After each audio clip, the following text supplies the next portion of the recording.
What's up, y'all? It's Cousin Chet here with Dillagin and Good Citizen behind the camera, behind the scenes. Little addition. We're very happy about it. Hope everybody's having a good week. Thanks for tuning in. Thanks for checking in.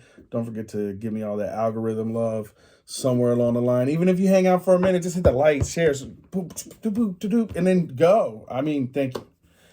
I liked how you opened up with that little moment of zen. Yeah. I needed some. I had to reset because I wasn't in mode. You know what I mean? Like sometimes I'm in. You said it before too. Like one time you're like, Chet just kind of goes into just action. But today it's on Dillagin for the action because so you were looking something up. I see Heisenberg and go. I was reading this the other day. I was flipping through. I was actually at a bar. I was at a bar waiting for somebody to show up. And I was reading Wikipedia, sitting there all by my lonesome at the bar. As you do. And I've been reading a lot more about this because a name I've mentioned before, Eric Weinstein. Mm-hmm. He's got a very interesting theory of everything. That is to say, he has, as a mathematician, he has a hypothesis about physics that involves moving beyond the Einstein framework. Mm-hmm. And I was reading about one of these big names in physics that I have heard him mention before.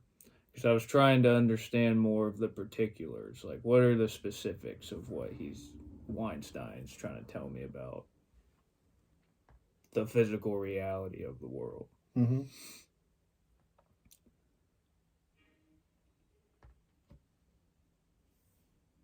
I'm going to go back. Yep. Sorry. Anyways, and I came across this because without boring anyone to tears with jargon about physics and complex mathematics, I just thought this was very interesting. So, in this little Wikipedia section for Paul Dirac being a guy who revolutionized quantum physics. He's just an absolute egghead physics guru of his time. And I thought it was really interesting when I started reading this section about his personal views and specifically his views on religion. There's two quotes here. They're like more or less 35 years apart in Dirac's life. But this is what master physicist Egghead Dirac initially had to say when asked about religion. He said, "I cannot understand why we idle discussing religion. If we're honest, and scientists have to be, we must admit that religion is a jumble of false assertions with no basis in reality. The very idea of God is a product of the human imagination. I can't for the life of me see how the postulate of an almighty God helps us in any way.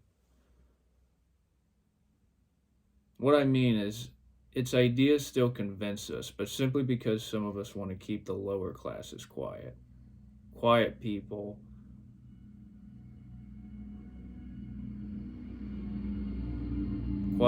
are much easier to govern than clamorous and dissatisfied ones. That is precisely why the honest assertion that God is a mere product of the human imagination is branded as the worst of all mortal sins." So that was his initial quote. I'm going to go down a couple. Citizen. A little more. There we go. That's good, Citizen. It is good. All right. 30 years later, At a conference meeting, somebody asked Dirac something similar. They asked him about his views on the existence of God. Fast forward 35 years later, and Dirac says, it could be that it is extremely difficult to start life. It might be that it is so difficult to start a life that it has happened only once among all of the planets. Let us consider, just as a conjecture, that the chance of life starting when we've got suitable physical conditions is 10 to negative 10 to the negative 100th power. I don't have any logic.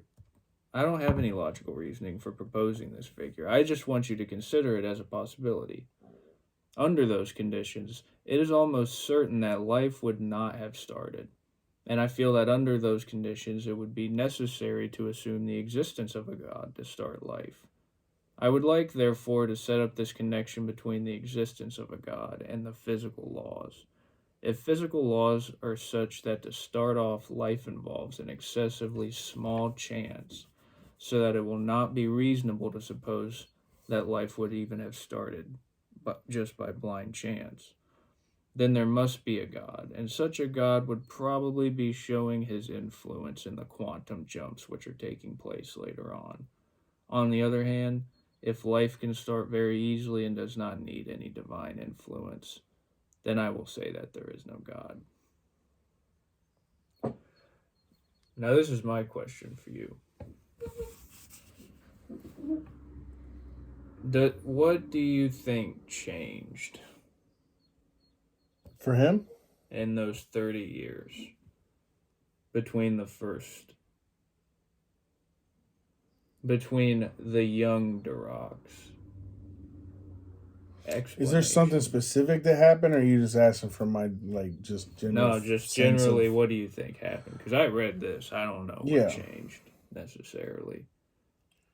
Beyond just more experience and Well, more my first success. reaction to Dirac, and what's his full name? Paul Paul Dirac. Dirac. And he's overall a contemporary of ours. This is referencing a conference meeting in 1971. Yep. So my first reaction to those two different kind of readings is I like how open-minded this guy is. The very last sentence of that section says Dirac did not commit himself to any definite view, but he described the possibilities for scientifically answering the question of God. And so for me, he's just a thinker. You could have asked, it didn't maybe have to be 30 years later. It could have been 10 years later. It could have been 5 years later. You know what I mean? Like, this guy just is a thinker. And, one thing, it looks like that he just recognizes, like, his ignorance, right? Like, there's some people that are so wise that they recognize that I don't know anything. That's why they don't commit themselves to a definite view. He can have opinions and, kind of argue around the subject. And I think that's one thing that is good about philosophy. The idea that, we can have a conversation and kind of debate it. It doesn't have to be an argument, but it can be debated. And I think, seeing Dirac looks like he's debated himself quite a bit. Will you scroll this up for me, good citizen? To the first...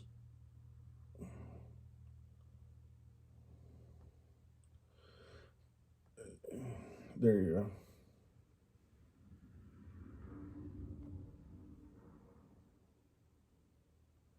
Now, he is taking a pretty, like, hardcore stance on this, right? Mm-hmm. He's like, I don't even know why we even bother talking about it. It's just like God is some made-up thing. So I'm still going to stick with, like, he's a young person, but overall, he allows things to change. I think one of the things that humans deal with is, like, we're told what to believe, and then we go through a process of understanding for ourselves.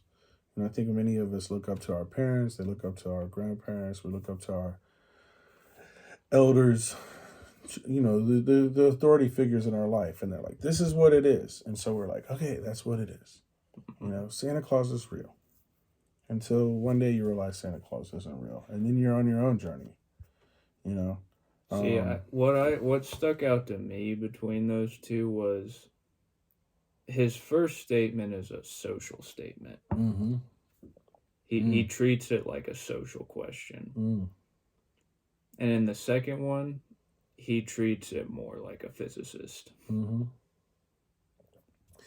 Similar to what I've done, right? I'm not religion, but I have two equations. Everything equals one, and infinity times eternity. Those two equations are how I describe it. God has to exist for me. It may not be the Christian God. It may not be the Zarathustrian God. It's not, I don't know what God it is. It's ineffable, as far as I'm concerned. Are you actually telling me you don't believe in our Lord and Savior, Ahura Mazda? I don't believe in our Lord and Savior, Ahura Mazda. Yes, you're right. I don't. I love telling people I'm not Christian, but I'm Jesus' biggest fan. I love Jesus. And if that confuses you, make a comment. We'll talk it out. Or just actually read the book. Say that again. I said, or just actually read the book. Open that up for me. What do you mean? Just actually read the book. I mean, actually read the Bible. Read the Jesus story for yourself and tell me it's the same thing that you've heard from everyone else your whole life. Yeah. And read the Jesus story, not Paul's version of Jesus. Anyway, I don't want to get off on that tangent too much. Although religion is one of my favorite topics, theology one of my favorite topics, and it just so happens that not only are we going to discuss it today, but I've got a really exciting podcast I'm recording tomorrow with a special guest. So stay tuned. There's parts of me that I can't disagree with the idea that religion has been used to mollify people. The idea that religion has been used to keep people quiet and to make them easier to govern. That's one reason why I'm not Christian, because Christianity was hijacked and used for such purposes. In the Roman Empire was and the empires that have followed, including the medieval ages where the church was the state, essentially. There's a reason why they were in dark ages, and it's the church's fault. The Catholic Church itself has just gone through, it's kind of like our current government system. It's been hijacked by the mafia, and families that are really not there for serving as the vicar of Christ, but serving to create their own power. So on a social scale, I kind of get it. So that was my first thought, is if you've only ever encountered it as a social phenomenon, this seems like a very the social Dirac statement is pretty clear-headed. Mm-hmm. It's a pretty lucid read on the whole situation. What I find so interesting is, fast forward 30 years later. Right. It is very interesting, the turn that he takes, because this is a very strong statement. It opens up with, I can't understand why I even bother talking about it. He closes it by saying it's a mere product of human imagination. That is precisely why the honest assertion that God is a mere product of human imagination is branded as the worst of all mortal sins. He's saying just the idea that we're even bothering to waste time on it. Because he sees it as this way of oppressing people. And so, what's going on in his life at that time, it says later on that he's Catholic. I think, I think a lot of people who start to filter through Christianity, and specifically the brands of Christianity that are very determinate, right? You have to believe this, you have to believe that. This is your confession of faith. This is what you have to believe, or you're a bad person. You're not one of us, right? And so there's a lot of people that will go into what I call anti-Christian atheism. I just made that up. but anti-Christian atheism in the sense that they're like, I don't believe in God. Well, what they're really saying is, I don't believe in that God that I've been taught all my life. You know what I mean? And I think there's a lot of people like that. But and so what's cool with Jirach is that as we go down, where are we? Go down There. And he comes to this very scientific thing. This one, it could be that it is extremely difficult to start life.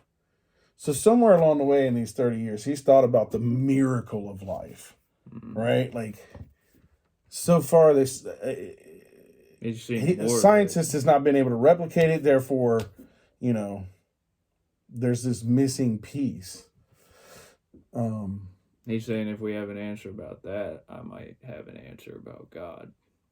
Right. But for now, since he doesn't have an answer to that, he's saying there's some kind of something's happening. There's some kind of God. Yeah. That is before the life. There's some mystery here. Yeah. Good point.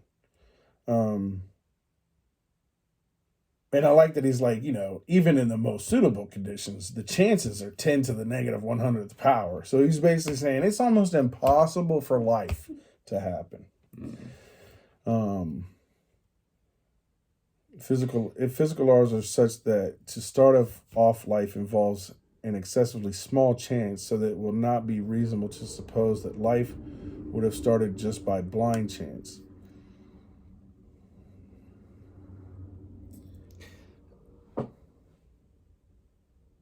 I just find this very interesting as an example of someone who's... The second statement to me seems like he's more comfortable just saying it from his perspective. Like there's no reaction. It's just...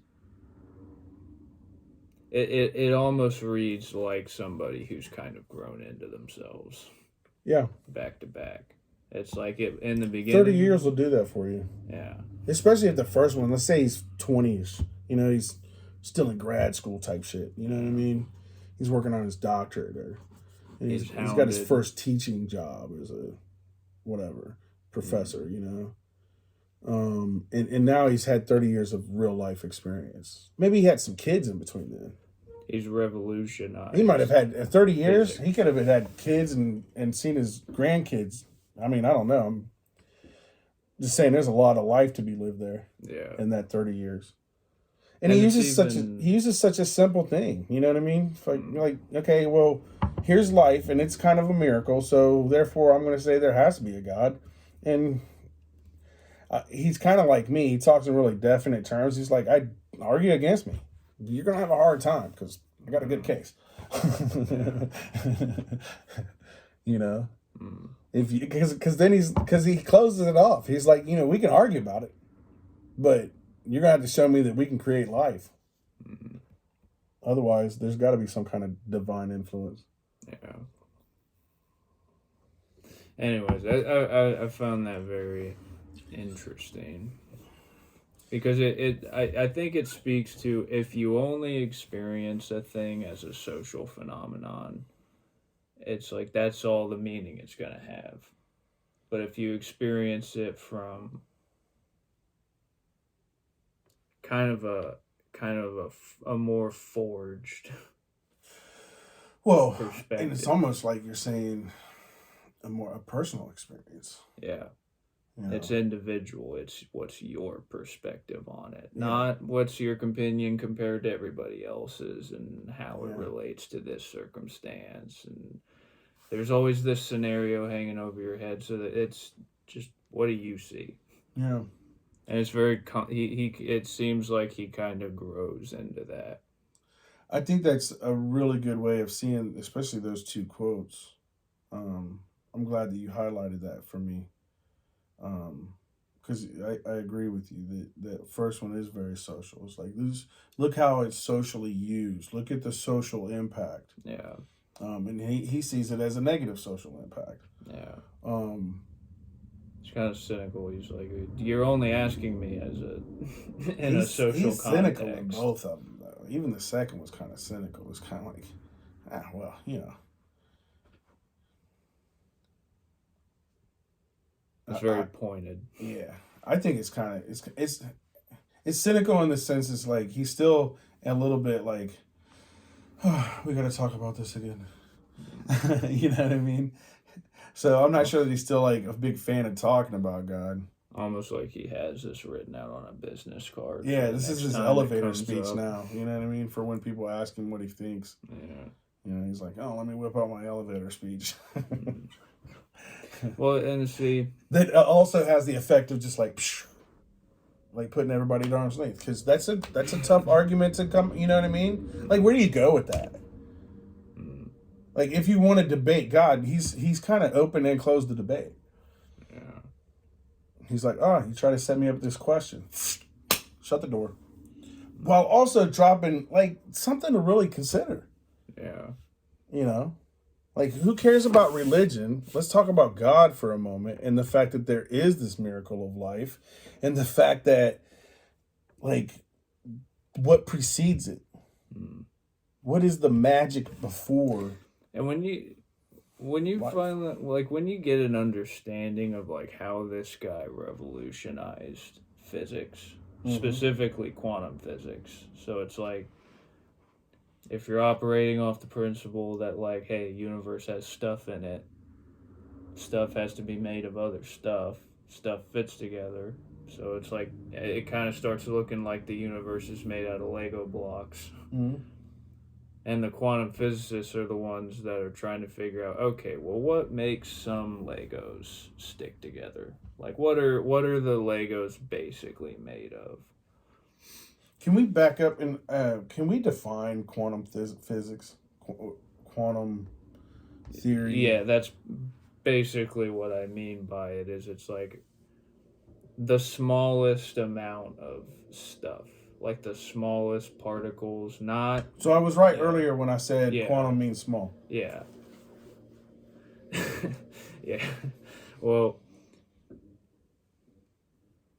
the thing is when you scale the universe down to the size of quantum mechanics, Newtonian laws of physics don't work. Like, they don't operate the same way, because you're dealing with particles. You're dealing with bits of matter that are so small,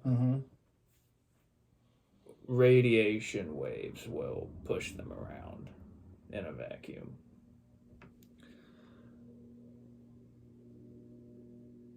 So, anyways, Dirac real quick. Yeah. Good citizen, will you actually look up quantum theory, not in his bio there, but the actual, and for me and for the audience, just to get a good definition of that, because as you're talking, I think it'd be helpful. Yeah. But go ahead, Bob.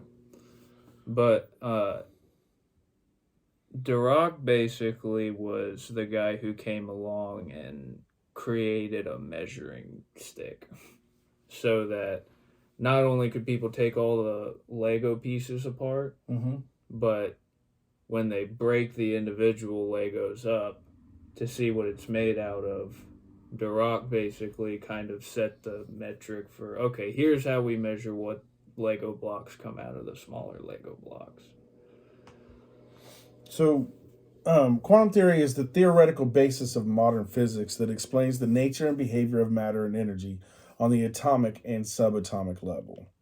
The nature and behavior of matter and energy at that level is sometimes referred to as quantum physics and quantum mechanics. So we're talking about atomic, subatomic. So atomic is atom, right? We're talking about inside the nucleus of our cell, there are atoms, right? Or there are atoms floating around, right? So when somebody says H2O, you're describing the atomic makeup of water. Yeah. You're explaining the relationship of three atoms when you say H2O. Right, because there's two atoms of H, hydrogen, and one oxygen atom of oxygen. Yeah. I think that'll help people like me kind of have a But if you want to break the H2O up and you want to see what the H and the O's are made of, that's the level of quantum. That's quantum. It's inside the atoms. Yeah. Right, going inside the atom of hydrogen, going inside the atom. Okay. Yeah. That would be the subatomic. Yeah. And then there's so that's Dirac. Yeah. I'm only going to explain Dirac in depth, but you have Dirac. And then you have these dudes Yang and Mills. Okay. Yang and Mills come along and they come up with the mathematics to basically explain how fields are supposed to work. It's like there's magnetic fields, there's radiation fields, there's the field of the Earth that maintains the structure of the stratosphere and the atmosphere. So they come up that you got Dirac up here who explains basically how quantum physics works. Yang Mills basically come up with the closest thing to understanding how fields work. And then you have Einstein, who has his theory of special relativity, which accounts for space and time. So Dirac comes before Einstein? No. Okay. No, not in that order. But these three are essentially the three pillars of physics. As an innumerate. It's a good time to remind everybody that we're just regular people. Yeah. We're not scientists. As the English major, an enumerate English major. That's Excuse me, do you have a degree in physics to be talking about the physics? Well, anyways, like these are the three pillars: Einstein, Dirac, and then Yang and Mills. These guys make the foundation of understanding how physical reality itself operates. Right, because that's what physics is, right? It's understanding the physical world. Yep. Well, this guy, Eric Weinstein, who's got his doctorate in mathematics from Harvard, and has he's personally changed the face of economics and physics basically by pairing the two together. Anyways, smart fucking guy. Hold on, puts economics and physics together? Yeah. And who is this person? Eric Weinstein. Oh, okay, yeah. But he's got a theory about how these three pillars of physics actually all sync up. Because the thing about Dirac and Einstein and Mills is they all do a great job at explaining the things they're studying, they're observing to a T, but they don't cooperate together. They don't mathematically sync up with each other. So there's a giant hole in our theory, our working theory about how the physical universe works. Because the three best explanations shouldn't add up. They don't all fit together. It's not clear how a universe holds itself together with these. So let me make sure I understand. Eric Weinstein is looking at these three, what you're calling the pillars of physics. And he's saying, so we've got A, B, and C. And he's saying if A is true, if B is true, if C is true, then they should work harmoniously. They should come together to equal something. That's not even him saying that. That's the cutting edge of physics. Okay, so A plus B plus C equals, and they're like, wait a minute, it doesn't work. They don't work together to bring to offer us a conclusion, so to speak. A, B, and C should not equal the world. It should not equal the way the universe functions. Okay. So something is wrong. Because something's wrong or something's missing? Something's missing. Okay. But something's missing, something's wrong about how these three things work. And Eric Weinstein's theory of geometric unity is basically his personal explanation of, I think this is what's going on. This is maybe not what's missing, but this is what we're falling short of. This is what we're missing. This is the kind of thing we're missing. Anyways. And Eric Weinstein is extremely fascinating to me right now, specifically because I've observed, I've watched, I've listened over the last 5 years as not too unlike the way we just saw with The Rock. I've watched Weinstein go from being this very straight-edged, very straight and narrow, like, kind of egghead economist, mathematician. Right. Like, because that's what his like degree is or whatever. He's an economist. he's a mathematics. Oh, so he's a mathematician. Yeah. So, like, that makes a lot more sense. Yeah. Okay. I can see a mathematician going between those two worlds. Yeah. So, yeah, that makes more sense. Yeah. But I've watched him go from kind of being a standard, like, regular, everyday, like, liberal citizen. Like, yeah, I think we need the government. I think we need a few social programs. I think we should generally distrust the government because I think anyways, I've watched him go from that to what 5 years ago would have been the equivalent of a conspiracy nut. And one of the reasons why, I'm not going to derail the whole video talking about this, but basically he went from a guy who was giving a little brief commentary on, Trump's boorish and annoying, but I see what he's doing. Like, I see how he's capturing everybody's vitriol and everybody's. It's like he's like, I see what he's doing, from offering a few tacit pieces of social advice out there to his most recent episode with Joe Rogan. He says right there, he's like, I never took UFOs seriously, but now that I have all of the sources I know and all of the, like, military personnel that I have data from, like, not just the regular news videos, but personal people I've networked with that run in Pentagon circles. He said, I have enough information now to say there's no way I think that our government is faking this. And if the fact that there are these things out there being reported on by officials, like, not even officials, like expert eyewitness testimony from inside the cockpit. His point was the fact that I have all this information now actually leads me to believe that my personal theory of everything was more accurate than I was initially hoping. And so,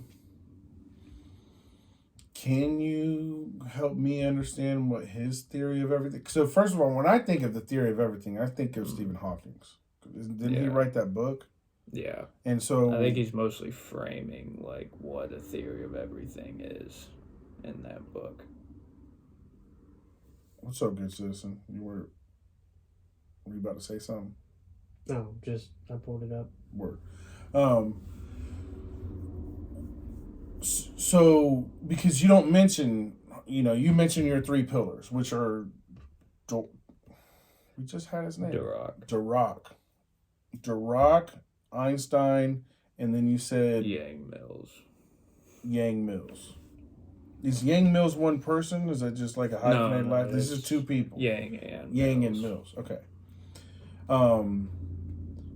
And so they kind of come up with these individualized theories of how the universe works, right? And then Stephen Hawking's kind of comes together and kind of is trying to put them together. I believe he he took Einsteinian physics and kind of tied up some loose ends that accounted for things like the possibility of wormholes and an explanation for black holes. So his theory of everything is not this kind of bringing all these different physical theories together. I could be wrong. We might want to look it up actually, but Stephen Hawking, if my memory serves me well, that is essentially what he did, was tied up a lot of Einstein's loose ends. Who tied up Einstein's? Hawking. Stephen Hawking, yeah. Good citizen, will you just erase Eric Weinstein out of there and just put theory of everything? It should pull up Hawking's for us. Thank you, sir. Gotcha. The theory of everything. Now they made a book about this. There was a movie. The theory of everything is kind of like Stephen Hawking's biopic as well. The theory of everything, not the movie. Yeah. The theory of everything. The toe. I love it. The toe. The toe. What a great way to talk about the theory of everything. It's called a big toe. So anyway, is a hypothetical, singular, all-encompassing, coherent, theoretical framework of physics that fully explains and links together all aspects of the universe. Finding a theory of everything is one of the major unsolved problems in physics. String theory and M theory have been proposed as theories of everything. That's a good way to put it. So, like, string theory, Eric Weinstein. Is saying negative. Yeah, no. Right. So, these two theories upon which all modern physics rests are general relativity and quantum mechanics. So, Dirac is our quantum mechanics guy, and general relativity, I know, is Einstein. Yeah. General relativity is a theoretical framework that only focuses on gravity for understanding the universe in regions of both large scale and high mass. On the other hand, quantum mechanics is a theoretical framework that only focuses on the three non-gravitational forces for understanding the universe in regions of both very small scale and low mass. So they're at like opposite ends of the physical universe. General relativity is looking at it at the large scale, high mass, and quantum mechanics is looking at the small scale and low mass. Which is the level of chemistry. Like, that's the, like, one way or another, that's the level you have to account for to describe something like DNA. It's quantum mechanics. Quantum mechanics successfully implemented the standard model that describes the three non-gravitational forces: strong nuclear, weak nuclear, and electromagnetic force, as well as observed elementary particles. Observed elementary particles. Yeah. But I don't know if that makes any sense to you or not, but Which part?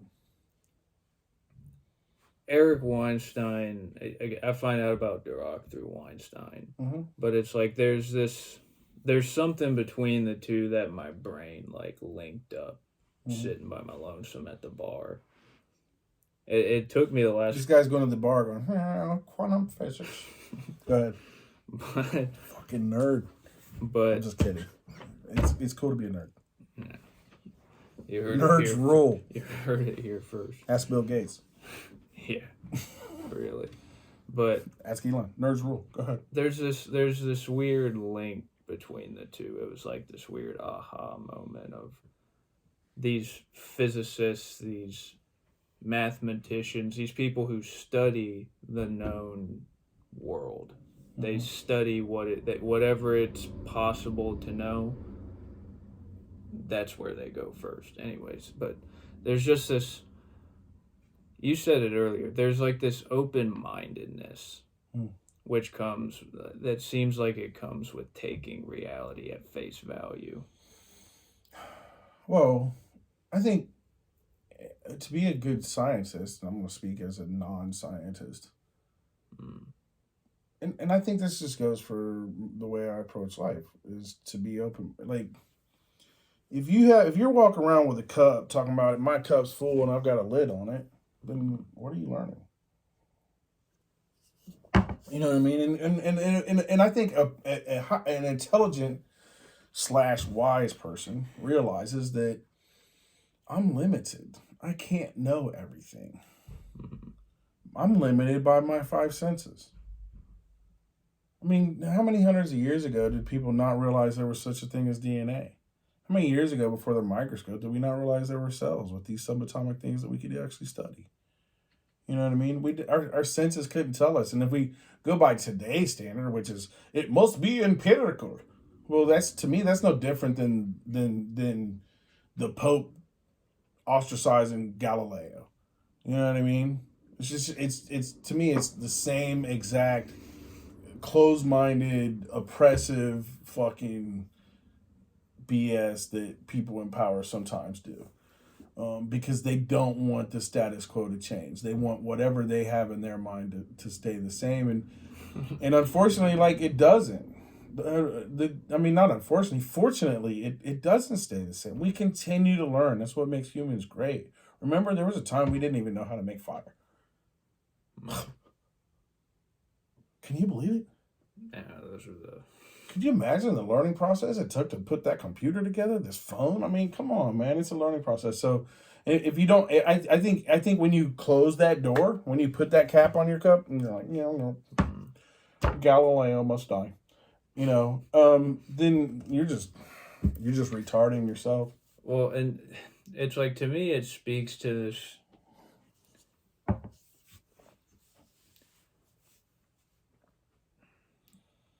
The term conspiracy theory has been such a label. Like, it's been such a pejorative to be skeptical.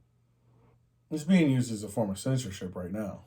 Yeah, if you're not towing the line, if you're not saying the company narrative, then we're gonna make you look like you're an outsider. And there's a lot of people that they'd rather be lied to, and they don't want to be outsiders, and so.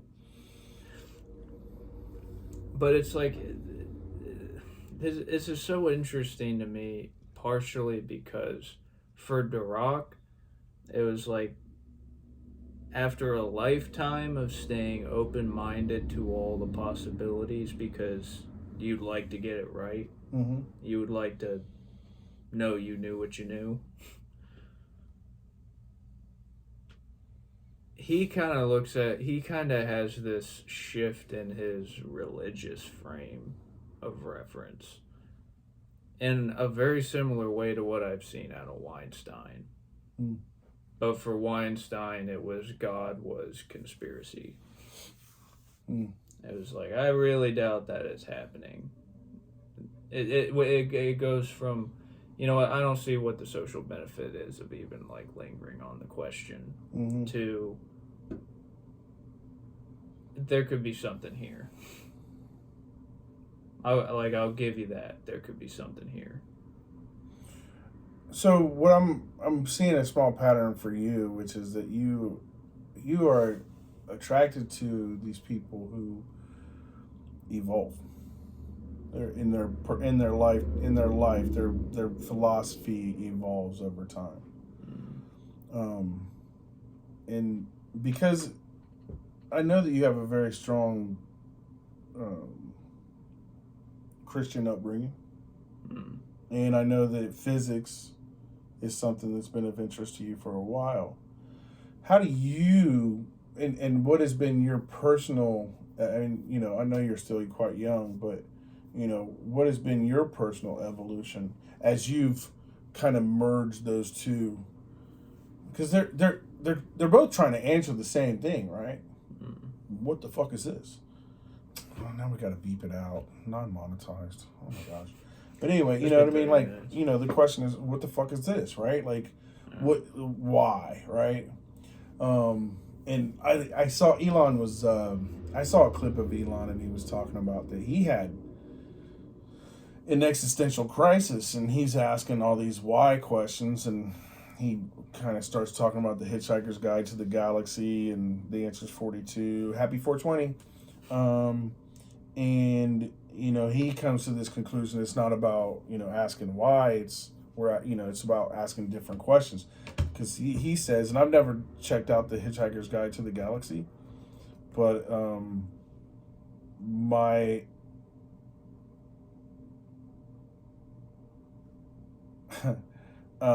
sorry, good citizen was looking something up there that totally distracted me. So he said what he's saying, and I think this might come from the Hitchhiker's Guide to the Galaxy, which is that the answer is the universe. But we're not asking the right questions, which is really, this kind of brings me back to what I was saying originally. Physics and religion and philosophy and natural science back with Socrates and all these other forms of science. Humans are constantly just wanting to understand the universe, right? We want to understand the world around us, the universe around us, whatever that is, the physical thing that we're experiencing. And so I'm going to kind of bring it back to my question, because you have interest in both of those. I think they come from very different kind of, because religion is not empirical, and physics is very empirical. So now that I've said all that in a very long ass question, answer. I've kind of. Would you like me to rephrase it? No, I'm just kidding. Go ahead. Sorry. I think I got the gist. Okay, thanks. I've come to terms with the fact that I'm philosophically very Christian. Mm-hmm. And I think a part of that is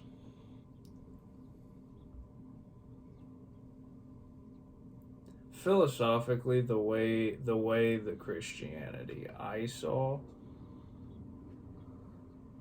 that I was kind of brought up in.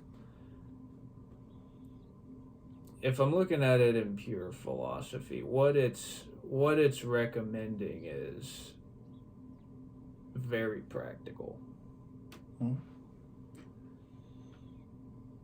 I think when you strip away the dogma and the premise of the laws and which laws existed for which given time, and I think if you strip down like the chronicling, like the genealogy aspect of it, if you strip the historicity and the legislative context out of it, I think you basically get a formula for finding meaning in life in a very socially pragmatic way. Like, I think it's more sophisticated than the philosophy of the hippies. And I think philosophical Christianity is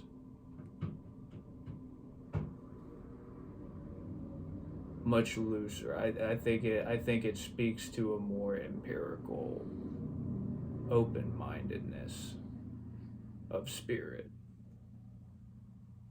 However you want to define the term spirit. I think it recommends there is an open-mindedness to the philosophical framework of Christianity as I've seen it, as I can see it evolving from, in book 1, this is the premises, and by the end of the book, this is how those premises are tied together. When I look at it in that context, it speaks to something that is very natural to me. And when you say the Christian philosophy, can you kind of give me a small paragraph or a couple sentences on what that means for you, how you perceive it, how you would define it? Well, I think when you look at it philosophically, basically what you're looking at is how is all of this supposed to make sense together? Mm-hmm. Like, and what is that? Does it say anything about reality? Does it say anything about real life? Well, yeah, it does. If you want to actually solve people's problems, you'll find yourself doing really heroic things, and you'll find yourself having all the uncomfortable conversations nobody else wants to have. And you'll find that if you live this spirit out, you'll find that people, there's an almost mystical reaction that you will start to accrue from people. You'll find that everybody starts paying attention to you, and you'll find lots of enemies coming out of the woodworks. And that's kind of the nature of the human race, is everybody wants a leader.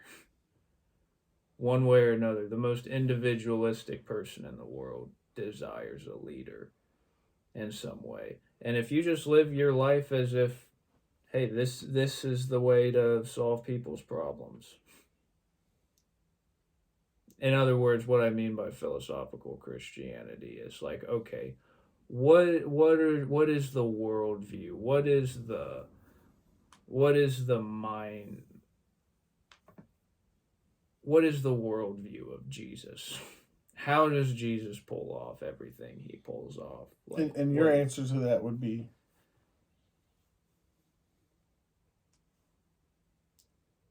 I think it's it's still so complicated to me that it's like I don't know if I can summarize it in a few words, but it's like it kind of boils down to speak the truth. Just say the truth.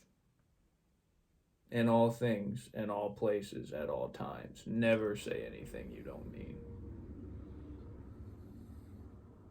And I think that's Jordan Peterson's point whenever he's talking about Christianity, and specifically when he's talking about Jesus.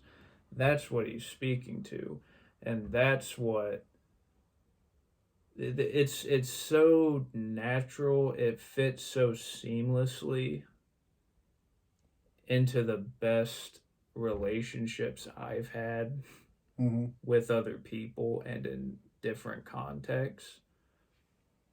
That it to me, one way or another, like there's something natural in it. And anyways, so by philosophical, well, I'm go ahead. By philosophical Christianity, I simply mean that it's not a literal interpretation. It's not a historical account. Just stripped down to the bare bones of what's the moral of the story I just read. That's what I mean by philosophical Christianity. And what is the moral of the story again? I think to speak the truth. Gotcha. To live the truth. And the best way to start is by speaking it. Because if you can't follow your own word, maybe you can't be the word of God. I definitely agree on that. And I don't want to get too far off on a Jesus tangent, but I think the message is non-judgment. That open-mindedness, that openness to a certain Look, degree. it's like this. Adam and Eve eat the apple. What happens when they eat the apple? They understand the meaning of good and evil. So a little while later, Jesus comes like, dude, quit judging yourself. I know you know the difference between good and evil, but you're beating the fuck out of yourselves. And you're letting these church people do it to you too. And that's not what it's about. That's not what this God is about. This God is not about judging you. I mean, in every instance is about non-judgment. The only people Jesus judges, and comment if I'm wrong, but the only people he judges are the judges. And not even really the judges. It's the religious judges. He doesn't judge the Romans. He doesn't judge Pilate. You know what I mean? He always talks to Pilate like he's an equal. You know, just respect. Yeah. You know? But, you know, the Sadducees and the Pharisees, and you'll hear me, this is one of my biggest issues with Christianity, is they kind of ignore Jesus. and they make it all about judgment. I'm like, wait a minute. He's like, don't judge. Who's living in a glass house? Throw the first stone. He's like that's the, you know, and that goes for judging your neighbors too, right? Like, okay, so this guy's a Samaritan. So what? He needs help. I don't care what tribe he's from. I don't care what color he is. I don't care about none of that. He's been beat up and he needs somebody to care for him. Mm-hmm. You know, that's your neighbor. That's how you're supposed to do it. So again, it goes to me. And most people won't confront that or their prejudices because it's hard to look the truth in the eye. So then if you know, speaking the truth is kind of like your Christian philosophy, or what you're the moral of the story as you've interpreted it, right? Mm. And then juxtaposed with this, you know, 'cause it to me, religion is mystical, right? Like, if you want to use empirical evidence to understand God, go for it. I don't even want to. I don't want to find myself in idle discussions about it. You know what I mean? Tweet me when you're done. Yeah, tweet me when you're done.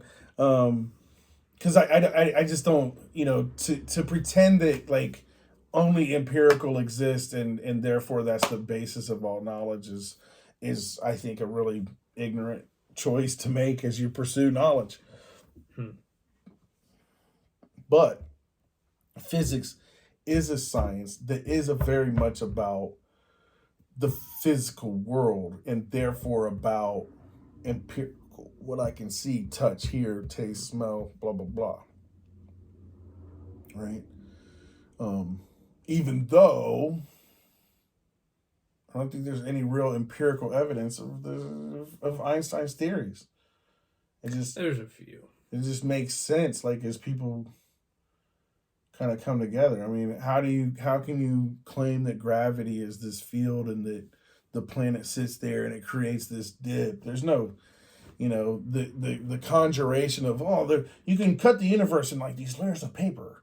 You know what I mean? To me, those are mental conjurings. There's nothing, you know what I mean? There's nothing empirical about that to me, and I am sure I could be corrected.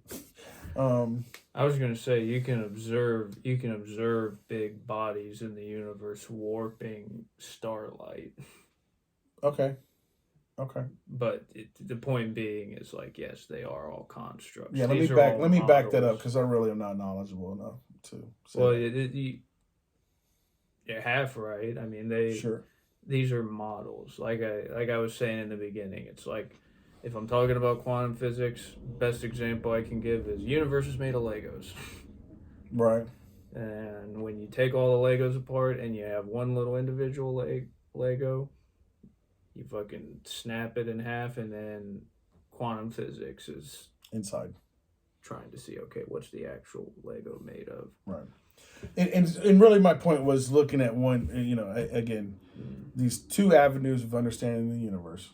One of them being a mystical understanding, not so empirical, and the other one being quite empirical, because it's looking at the physical makeup of the planet, of the universe. And so, okay, so now, in your, let me get back around here, bro. And your moral of the story is to tell the truth. And so, I guess I'm still looking at what is the merging for you? What does it look like? What does it mean to you? How does it affect your Christianity, I guess?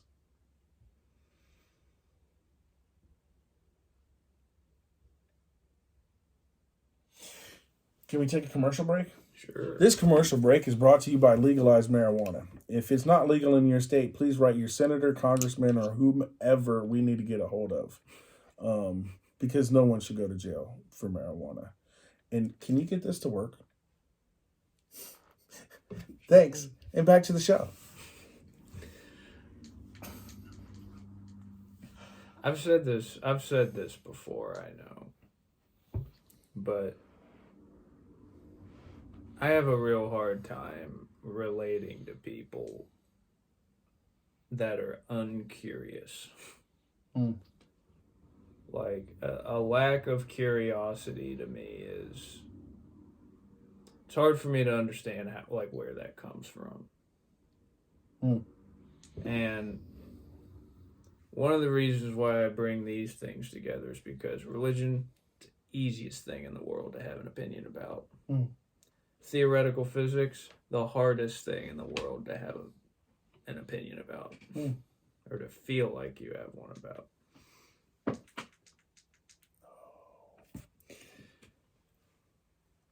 And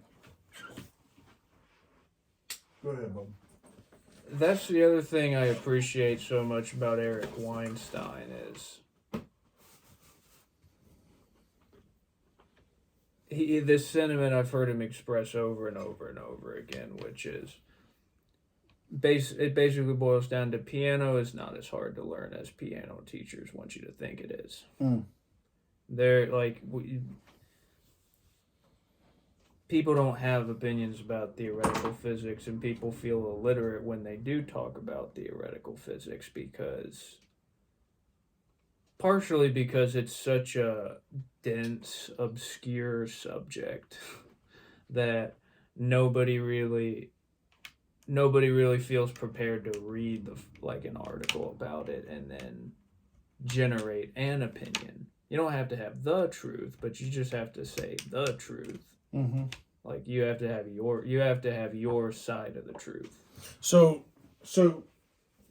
and that, sorry to interject here, but I think that's one of the things that is the theme of this podcast, right? Is the idea that you don't have to be a PhD in these subjects to have an opinion on it or to consider it, right?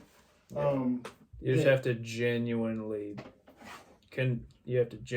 think about it. Well, but yeah, and through discussions we can learn from other people and we can make mistakes too. But you know, the point is that you don't have to have a PhD to have an opinion. Yeah. You know, maybe you should have some cursory knowledge of it. There is no license to think. Yeah.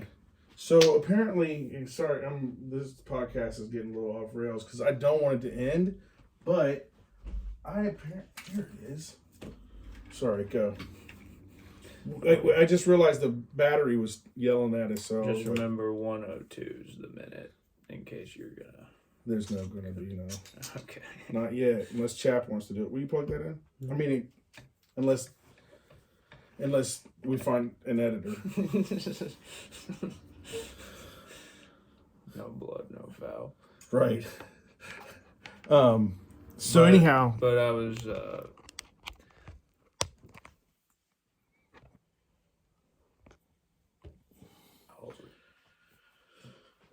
The point I was getting at was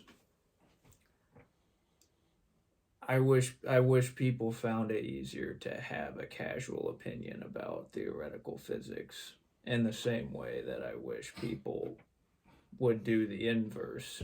Yeah, well, there's not too many people that go to the bar and want to talk about physics. But like you there's said, a lot of people, honestly, there's a lot of, and this is, sorry, bro, but this annoys me because there's a lot of people that really want to just put their heads in the sand. And I think what you're talking about, that open-mindedness, that the willingness to have an opinion, the willingness to have a discussion, even though you're not a PhD in a topic, like, and people are kind of scared of that. Like, people are scared to have opinions. You know, they're scared to talk. How many college classes have you sat in where, like, nobody talks, nobody interjects, nobody raises their hand, nobody answers? Well, see, that's the other thing, is we have this ongoing mental health crisis the world over, and everybody's acknowledging it. But when I look back on it empirically, the times in my life where I was the most depressed and I was in the biggest rut, they were like, the one thing all those times of my life have in common is I was stuck thinking about myself. Like I was stuck thinking about my problems, my issues, what I did wrong. It was like that, like you were speaking to earlier, like that judgment, that self-judgment. Because nobody judges anyone else before judging themselves. That's kind of the nature of it. We're usually judging other people based on how we judge ourselves. That's why the Yeah. phrase is "judge not, lest you I be would judged." never do that. I could never get away with that. Nobody in my life would ever put up with me if I did that. Yeah, and you know, it's based on how our parents tell us the world's supposed to be and things like that. You know, but at the end of the day, we're all human. Mm. And sorry, I'm trying not to go back to that tangent, but that's a big part for me. That message to me is the message that Jesus, if Jesus is representing the divine in physical form, and then I pay attention to his actions and to his words. You can talk about translations and who wrote the Bible. I don't care. This is the story that I have in front of me. At the end of the day, it comes down to non-judgment. It comes down to even on the cross, with the Romans that stabbed him and the burglars or whatever they were next to him. You know, and almost every instance is about, I'm not going to judge this person. I'm not going to judge the prostitute just as much as I'm not going to judge the tax collector. You know what I mean? It doesn't matter what status a person has within a community. The only thing that he is that he appears to negatively judge is, one, a fig tree that doesn't provide him fruit. I don't know why that's in there. It's random as all get out, but Jesus decides to kill a fig tree because it don't have no fruit for him that day. It's one of the most human things he does, and he's like zaps it, according to the story. And then the Sadducees and the Pharisees, and then obviously the money changers in the temple, right? Like he loses his shit in the temple. You know, and I'm gonna turn my father's house into a den of thieves. Well, because that's his issue. You will not turn my father's house into a den of thieves. And he's not talking about just the temple, the physical temple. He's talking about all the people that the Sadducees and the Pharisees and the preachers and the Christians or the whoever decides that they're going to tell everybody else the rules. What Jesus sees is they're preventing them from. They're preventing them from having a genuine relationship with God. Because that's the other thing. They're sinking. The importance of that judgment is it is that self-judgment that prevents us from accessing the God that is omnipresent, omniscient. Well, they're preventing everyone from escaping the past or the future. Yeah. They're creating a barrier between humans and God by that judgment. Yeah. And they're saying you should so anyway. And Jesus rolls into the temple and he's like, when you go to the temple, you're supposed to be there for the now. Mm. This is supposed to be the one place you go to be here now. Mm. But instead you're making it all about these sacrifices and, well, what did you do wrong last year? Oh, you did this. Well, this is the proper compensation you owe. Right. So it's micromanaging your past and your future, trying to reconcile them, which is ultimately the samsara. Well, and you're turning these sacraments into a financial economy. Mm. I mean, right? Where's the now in that? Well, but you know, am I really? How is this honoring God if I got to go in and buy a goat and I got to go jump through all these hoops so that I can get approval from this man? Yeah. You did it right. Mm. You're absolved of your sins because you done right. You did it right. You did it the way we told you to. Good puppy. Mm. You know? Anyways, but that is kind of the nature of the samsara. I pulled my string too far on that one. I'll get into a whole nother string theory. But yeah, so go ahead, Bob. I was just going to say that it's the nature of the samsara is being so wound up on what have I done and what's going to happen to me that you never stop and smell the roses. And I love that you bring in the Buddhist, Hinduist concept of samsara, because in many ways, Eastern philosophies have reinforced the idea of non-judgment for me. Mm. It's easier said than done. I am one of the most self-critical people, man. We didn't post last week's recording because of my self-criticalness. I'm going to delete a recording because of my self-criticalness, right? It's not easy to do. Look, we're human, right? When you walk up to a person, you automatically size them up. That's judging them. Period. You do it in a nanosecond, to use some quantum physics terms, right? But at the same time, I think Buddha and Jesus are saying, don't do that so much. Be conscious of what you're doing it so you don't do it. Because if you're unconsciously doing it, then you're just going to keep on doing it.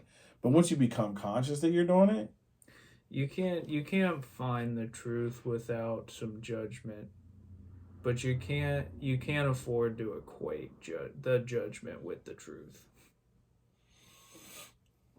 open that up for us. I mean, I think judgment is. I think judgment should be more of a process of eliminating everything that's not the truth. Because at the end of the day, like, the capital T truth that matters is what's going to be the most useful. Right, so this goes back to my idea that this really comes from what makes us human, in a sense, is that we know the difference between right and wrong. Mm. And therefore we are going to judge ourselves, because when I know I did wrong, I know I did wrong. That's why the Catholics have a thing called confession and absolution. Is kind of the idea to help along that process of letting that go. Again, they economized it, but that's kind of why Adam and Eve, in a way, you could look at it like, that's why Adam and Eve get judged so harshly after eating of the fruit of the knowledge of good and evil, is because they're judges now. Yeah, that's why they wear the fig leaves, because they're like, oh my God, we're naked. Mm-hmm. That's bad. Yeah. Who the fuck said it was bad? It wasn't bad before you ate the apple. Yeah. Right?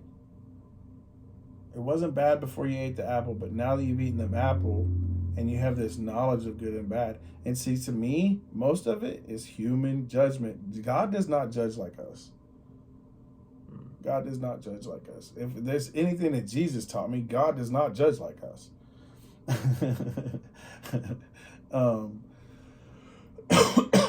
You know, because God will look at the prostitute and say, go. Isn't that a healthy form of judgment, though, is stripping away everything that is not the truth? Isn't that kind of what a I definitely see validity to it, right? Like, so if I walk up to everybody and I just treat everybody like they're an angel, I could get robbed and stabbed, and there's a lot of people that will take advantage of me for that. That sense of judgment has kept us alive, right? That sense of judgment helps me look out the window, or, you know, look at, say I'm living in the forest, right? Because I'm going to go to, like, how humans have lived most of humanity, not the last 200 years, or worse, the last 50. But, because this world is different than that one. We used to live in the woods. If I heard something, I saw something that was off, I needed to be able to pay attention to what was negative. Mm-hmm. I had to notice when things were off, when things weren't right. Yeah, and to make those judgments, right? This person's safe. You know, I think about, like, when you watch The Walking Dead, and this kind of conundrum of, you know, can I trust somebody or not that I've just met in the woods? You know, and to me, how different is that than 1,000 years ago? The majority of people that are living on the planet, and they run into some stranger in the woods, and they're like, damn, do I trust this person? You know, who is this person? I don't know if I can trust them. And so, you know, again, that goes back to what makes us human, is that judgment of right and wrong. of good and bad. Yeah. To me, God is not a judge of good or bad. God is yin and yang. To me, it is physically, to put it in more physical terms, it takes the positive and the negative to create life, to create energy. You got a battery? Can you run it on just positive? No, you can't. Can you run it on just negative? Can you run it on just positive and negative?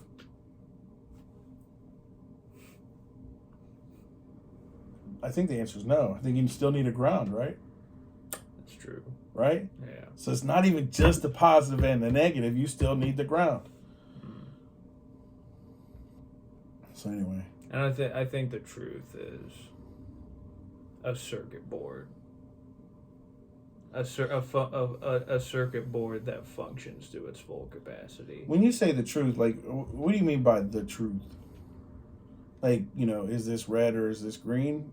That kind of truth? I'm thinking of it again philosophically, like, if God is a metaphor for something or anything,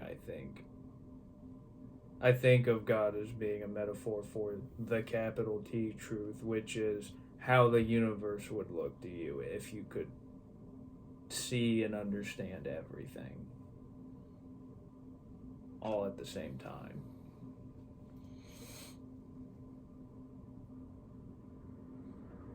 Yeah. That's a whole nother level of truth. And once you're at that level, bro, most of this shit don't even matter. It's petty. The bickerings, the this and that, the politics, it's all petty when you're up there. But Yeah. to kind of something I learned in my study of Buddhism is, in a way, it's not an illusion, bro. I just punched you in your arm. I really punched you in your arm. It wasn't fake. It wasn't a fucking illusion. You felt it. Your five senses picked it up. You knew exactly where I did it in your arm. You're like, damn, that hit me right between the bicep and the fucking tricep and the shoulder. Right? You know what I mean? That's fucking real. Caught you off guard too, didn't it? A little bit. But I did it for impact. Right? Because that's real, man. Like, this idea that it's all an illusion, I still have to navigate through this life. And so for me to, that's why I can't deal with the people that only want to look at the positive shit. You know what I mean? Like, the positive and negative. If you ignore the negative, then you're just blinding yourself to the truth. Because the truth involves the yin and the yang. It involves the positive and the negative. And to ignore either one is folly, in my opinion. To ignore either one is to do yourself a disservice. Because at the end of the day, to live this life, you still have to do shit. You still have to eat.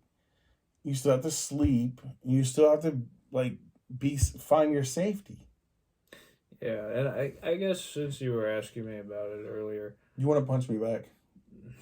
No. You can if you want. No, but since you asked earlier, I think that's what's so significant about the character of Jesus is on the philosophical level. It's like, it's so like the story, the myth, the prose of Jesus's life story. Implicit in it is this understanding of the truth is something you live as much as something you can write down on paper.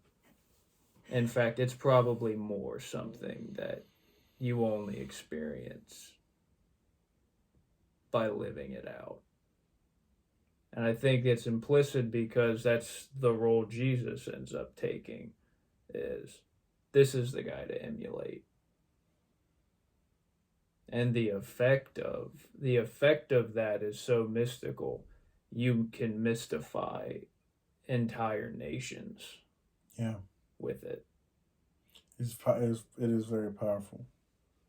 And I think that I may have mentioned this before, but I heard this thing like 85% of the world are followers, 10% are leaders, and 5% are like observers. Mm. But every now and then it takes an observer to come out and be a leader, because the 10% are usually, they don't like the observers because the observers tell the truth. The 10%, they don't tell the truth because they want to manage the 85%. Mm. Right? But like you said, most people want a leader. You said that a moment ago. And it kind of triggered that idea. Like 85% of people do want a leader. 85% of people need to be told what to do. They want to be told what to do. They want to be told what the rules are. They want to be told how to act. And, oh, I'm good. I'm in the club. I'm safe. And you know, right? There's a safety for the followers. And I've seen a lot of, over the last 3 years, I've seen a lot of people shift that attitude, that sentiment towards, well, I'm going to trust the science. I'm gonna trust who the high priests of the CDC are. Yeah, I think either way you go, I think. And it's hard to put all your faith into one person and just assume that they're gonna always tell you the truth. And I'm like, and that they don't have an ulterior motive. In a way, I think I'm talking about the same thing you are, because in the same way that it's like it's not all about the positive and it's not all about the negative. In that same way, what I see Weinstein and Dirac struggling with is, or what I see them kind of growing into, I guess, is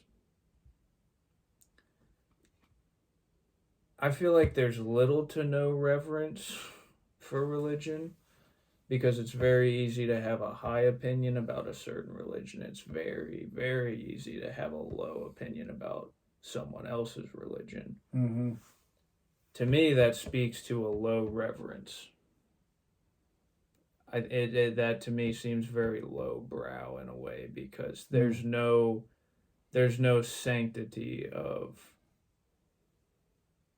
if I'm steelman, well, there's no sanctity of the information. There's no taking it seriously. There's just what's my opinion supposed to be today. And on the other hand, we have theoretical physics, which is as close to base reality mm-hmm. as a formal investigation gets. With theoretical physics, there's so much reverence, nobody knows anything about it. Mm. And for the same reasons why Eric Weinstein will tell you, music teachers have no incentive to explain to you how easy and simple it can be to pick up the piano. Right.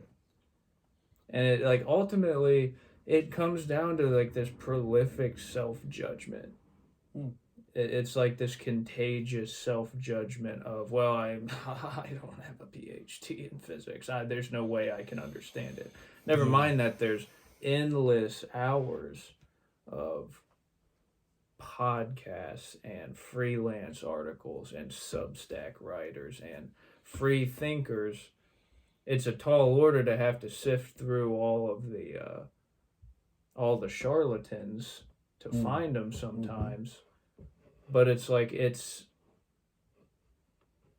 I think it's because we mainly end up talking about religion and spirituality and more social science oriented topics. Well, it's easier because, as you recognize with physics, there are some kind of standardized laws, and it's really hard. It's not like there's 10 schools of thought on how physics works, right? Like, you have multiple religions, and then each religion has its denominations to try to describe the universe and God, right? But physics and academia, there's one kind of adhered to, this is what we all agree upon right now, until somebody comes along and shows us evidence that we're wrong, right? I mean, and maybe your Weinstein buddy will be that person. But and the same thing goes through like all the other theories, right? This is the best theory. That's why, they use the word theory, because it's not a truth. Mm-hmm. This is our best understanding based on the information. And from that respect, I respect science. My problem is when science is like, I am science and this is right because science said so. Like, that's not how science works. Yeah. You know, and it's worse than most religions once you get to that point because there is no alternative, and academia is a pretty big, powerful force. There's a lot of tenured professors out there that got connections, and they'll shut you up. You know, ask the guy that talked about oh my gosh, the Clovis. I think he called them the Clovis Indians. Look that up for me. Clovis. It's probably going to bring up Clovis, the first like king of, yep, first king of. But there was like Clovis Indians. Yeah, Clovis Arrowhead. Yeah, Clovis culture. So this, you know, he was an archaeologist. I don't know if he was a PhD. I don't know if he even had a college degree or whatever. But this guy starts finding like these Clovis points. He starts realizing like, hey, the way that we understand North American culture and this Clovis culture, this Iron Age, Rock Age, lithic period. Thank you. People, you know, is not correct, and for a long time because if you, it's kind of like what Weinstein's saying. He's like, look, these don't match up. If I insert this piece of data, that means something's wrong, right? And that's what this did, in my understanding. With the Clovis culture was when this guy introduced this, academia was like, well, if we take that, then that means these other things, right? And part of what it means is that the Eurocentric narrative isn't true. If you keep telling the truth, you're going to mess up our colonial programming. You know what I mean? And so, you know, it's vast. And we'll go back to, you know, academia can oftentimes get their cup and just close it off. Yeah. Cup's closed. There's no room for no more. You know, and that again, I think that retards us. So my. But this all speaks to each other. But it all speaks to, in a way, us, unless you get to go on the mystical journey, and for the most part, for most of us, that's going to be an existential crisis. Where you are going to be on the bottom, in tears, sweat and blood. You know what I mean? Like this is not a pleasant physical experience. At the end, when it's all done, you might be like, yay, I'm really glad that happened to me. But, you know, in order for you to get that everything, not a lot of people get it. Not a lot of people get that experience. But I think it boils down to curiosity. Yeah. And there's a lot of people that aren't curious enough to even go knock on the door. Yeah. You know, it says knocking, it shall be open. There's a lot of people that they don't even want to bother knocking. They don't want to know. They just want to maintain their comfortable numb. They're like, oh, I'm fit in, I'm safe. I got a community around me. As long as I toe the line, the community keep accepting me. And a lot of people will look at people like me and be like, you know what? That's the nail that gets the hammer. And I don't want to be a nail like that. I'm just going to stay in my place. I don't want to be a quick, squeaky floor. I don't want to bring a lot of attention to myself. And I think that's the area of truth that, because we keep building on the truth. And let me not use the word truth. We keep building on our understanding of the world and the way it works around us. Because at no point do we have the truth. Like, in general, as a whole, right? Some people have written it down, but as you said, unless you've experienced it, like you can study it all day long. You don't get it if you didn't get it.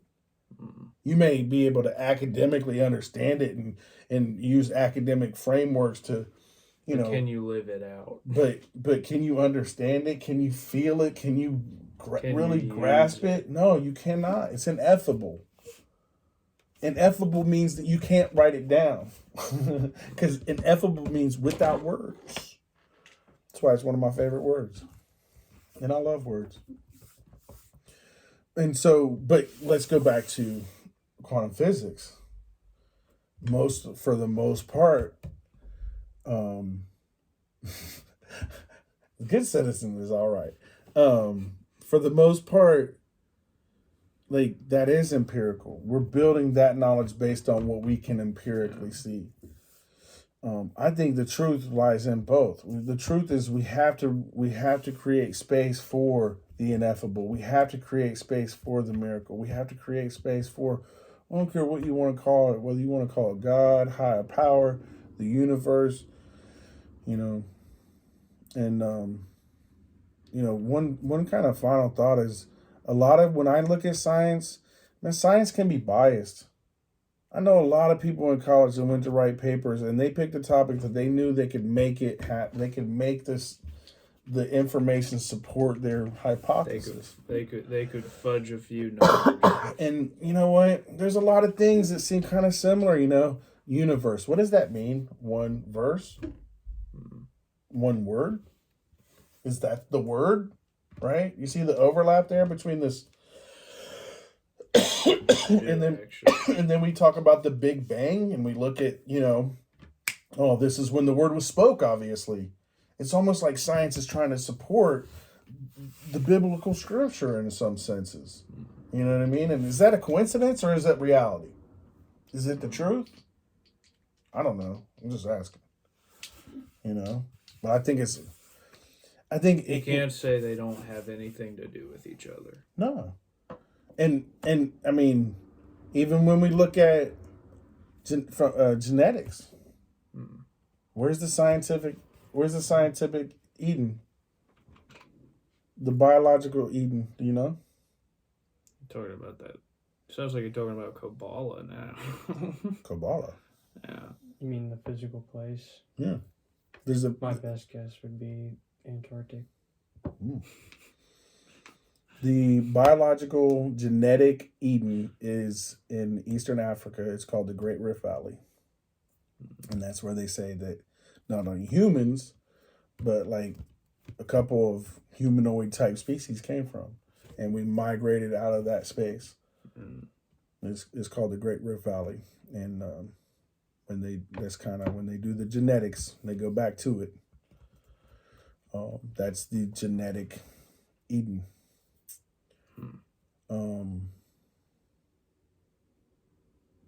And so anyway, my point in kind of bringing that up is that, again, there's this, I have no problem with Eden being in Africa. Makes perfect sense to me. And when I see the genetic evidence, it kind of affirms that for me. But again, do I trust science? No, I don't trust science implicitly because science changes as well. It's good to have your negative mysticism over here, and it's good to have your positive science brain over here. But again, don't mistake the judgment tools for the truth. Wow. Don't mistake the judgment tools for the truth. That's a powerful statement. It's a very powerful statement. Don't mistake the judgment tools for the truth. I think it's good to go on that. What are you saying? I think Sid's cool with it. What's Sid cool? Sid. Thanks for tuning in. Thanks for watching. Thanks for all the love. Y'all have a great week. See you next time. Oh, and don't forget water and legalize marijuana. Thanks. Bye.